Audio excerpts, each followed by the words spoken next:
Koalisi Jakarta Baru resmi mendeklarasikan pasangan calon gubernur dan wakil gubernur Jakarta Ridwan Kamil Suswono maju dalam Pilkada Jakarta. Paslon yang didukung 12 partai politik itu tidak melawan kotak kosong, namun bakal melawan calon independen Dharma Pongrekun Kunwardana. Kita akan membahasnya bersama pakar kepemiluan sekaligus anggota Dewan Pembina Perludem Titi Anggraini serta pakar komunikasi politik Effendi Ghazali.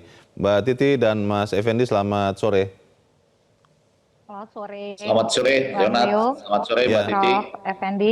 Ini saya lagi lihat Mas Effendi itu pakai warna di dadanya, bukan ikut dalam pengusungan tadi ya, bukan dalam pengusungan RK dan Suswono ya? Bukan, ini selalu sejak 7 Oktober tahun lalu, Free Palestine, merayakan kemerdekaan Indonesia dan selalu merindukan kemerdekaan Palestina juga seperti kita bukan semua. Karena itu tentunya saya bertanya dulu kepada Mas Effendi, kalau Anda melihat tadi deklarasi, itu kan satu tahap, tapi kita nanti menunggu pada saat pendaftaran tentunya, yang mulai tanggal 27 Agustus ya.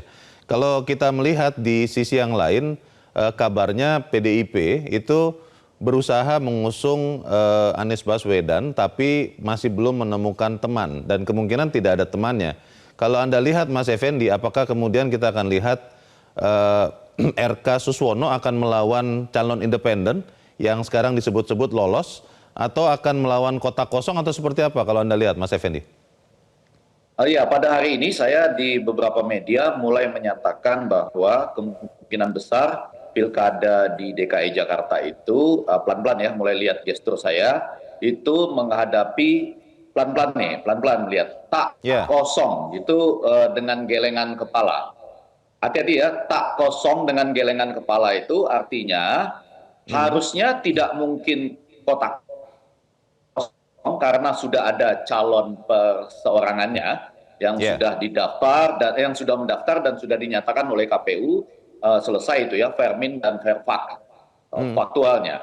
Tetapi pada saat yang sama ada juga gelengan kepala saya itu ya, mudah-mudahan nanti bisa diikuti itu gelengan kepala dengan pelan-pelan itu tak kosong, itu artinya itu sangat peluang juga akhirnya akan menghadapi menjawab Leonard tadi, itu kotak kosong juga. Karena apa?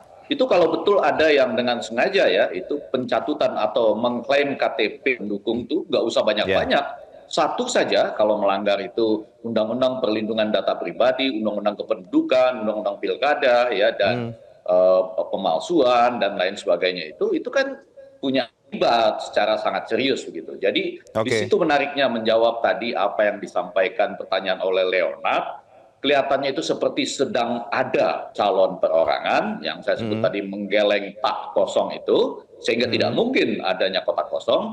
Tapi pada sisi lain, begitu melihat apa yang sedang terjadi dalam jumlah yang besar, itu akhirnya ada kemungkinan kita akan menjadi ya, sejauh pengetahuan saya, mungkin saya bisa keliru juga, satu-satunya ibu kota di dunia yang bisa menghadapi pilkada dengan kotak kosong, walaupun dengan cepat dinyatakan. Ada juga yang mengatakan ini dari partai politik bahwa pilkada dengan kotak kosong itu juga demokratis. Saya tambahkan mungkin sedikit lagi saja bahwa pada waktu itu di Mahkamah Konstitusi disetujui bahwa justru pilkada dengan kotak kosong itu adalah sebuah kemerdekaan ketika terjadi upaya calon yang sangat kuat itu tidak disediakan lawan, sehingga pilkada itu ditunda-tunda. Sekarang terdapat semacam kecenderungan justru calon yang kuat itu tidak diberikan peluang untuk maju karena tidak mendapat tiket. Jadi sesuatu yang terbalik dari tradisi melahirkan kotak kosong itu sebagai sebuah peluang untuk memerdekakan demokrasi. Begitu, Leonard. Baik. Mbak Titi, kalau kita melihat seperti yang tadi diingatkan lagi oleh Mas Effendi, sebetulnya ada kemungkinan pilihan kotak kosong itu juga sesuatu yang demokratis yang memang disediakan oleh sistem kepemiluan kita termasuk di pilkada. Kalau Anda lihat Mbak Titi, di kondisi Jakarta tidak lama lagi, itu kemungkinan memang akan dihadapkan dengan kotak kosong atau kepada pasangan independen yang sempat disebut sekarang ini beberapa KTP pendukungnya adalah hasil catutan walaupun belum dibuktikan. Bagaimana Mbak Titi? Ya, melawan kota kosong itu betul ya, itu jalur konstitusional yang diberikan oleh putusan Mahkamah Konstitusi nomor 100 tahun 2015 dan juga Undang-Undang Pilkada kita Undang-Undang 10 2016 serta diatur di dalam peraturan KPU. Kalau Hmm, berani lawan kota kosong. Cuman kan ada yang kemudian apakah karena merasa melawan kota kosong akan pasti kalah. Nah, akhirnya kan menciptakan cara-cara. Ada juga yang begitu, pengalaman hmm, pilkada-pilkada terdahulu. Jadi ya, kalau sebenarnya yakin bahwa memang betul mendapatkan tiket dengan cara-cara yang kredibel, cara-cara yang sah, kenapa harus takut melawan kota kosong? Kan publik itu tidak harus memilih kota kosong. Publik kalau hmm, setuju dengan calon tunggal, ya pilih calon tunggalnya. Tapi hmm, kalau tidak setuju, ya bisa memilih kota kosong atau kolom kosong yang ada di surat suara. Nah, ya, yang akan membedakan adalah kalau kemudian hanya demi menjaga citra atau kemudian seolah-olah ingin membuktikan kredibilitas politik karena tidak berdebat dengan kota kosong, maka akhirnya menciptakan cara-cara untuk menghasilkan kontestan rasa kota kosong sebenarnya. Jadi hmm, itu yang kemudian ya, betul-betul mencederai praktik demokrasi kita. Kalau saya lihat sih, ini sepertinya ya kemungkinan besar itu akan ada calon perseorangan. Kalau dilihat dari arah kebijakan yang disampaikan oleh KPU Jakarta, bagaimana hmm, mereka merespon misalnya dugaan pencatutan itu sebagai ya nanti dikurangi saja syarat dukungannya. Padahal hmm, itu adalah pelanggaran berat terhadap konstitusionalitas hak pilih. Hak pilih itu bukan sekedar untuk mengakomodir hak warga untuk bisa memilih, tetapi hak ya, warga untuk bisa memilih calon yang memang betul-betul dihasilkan dari proses yang konstitusional, bukan dari proses misalnya melibatkan pencatutan data. Nah, walaupun tadi disebutkan tidak terlibat pasangan calon dengan data-data yang ya, diduga dicatut dan itu hasil kerja relawan, mohon maaf ya, yang bertanggung jawab dalam pencalonan itu pasangan calon. Jadi dia tidak bisa kemudian melemparkan hmm, tanggung jawab itu kepada relawan dengan hmm, mengatakan tidak tahu dan nanti akan disisir oleh KPU Jakarta melalui verifikasi administrasi atau verifikasi faktual. Itu belum apa-apa sudah lepas tanggung jawab. Harusnya yang dilakukan pertama kali adalah ya, meminta maaf kepada publik dan berani mengambil tanggung jawab. Jadi sebenarnya ini kan baru berstatus bakal calon ya, untuk ya, memenuhi persyaratan mendaftar dari jalur ya, perseorangan. Kalau betul-betul mau bertanggung jawab dan kemudian membayar kesalahan kepada nama-nama yang dicatut yang diklaim dilakukan oleh relawan, ya mundur saja dari pencalonan perseorangan. Kan tidak harus mendaftar. Karena oke, yang dilarang itu mundur kalau sudah mendaftar sebagai pasangan calon tanggal baik, 27 sampai 29 Agustus ya, nanti. Kalau sekarang ini kan betul-betul istilahnya mencederai hak warga, konstitusionalitas warga untuk dijaga, dilindungi oke, kerahasiaan data pribadinya, tapi ya. kemudian ya tidak bisa dengan hanya mengatakan itu perilaku atau kerja-kerja relawan. Berarti kan Kalau dia sendiri tidak bisa baik, mengontrol relawannya begitu.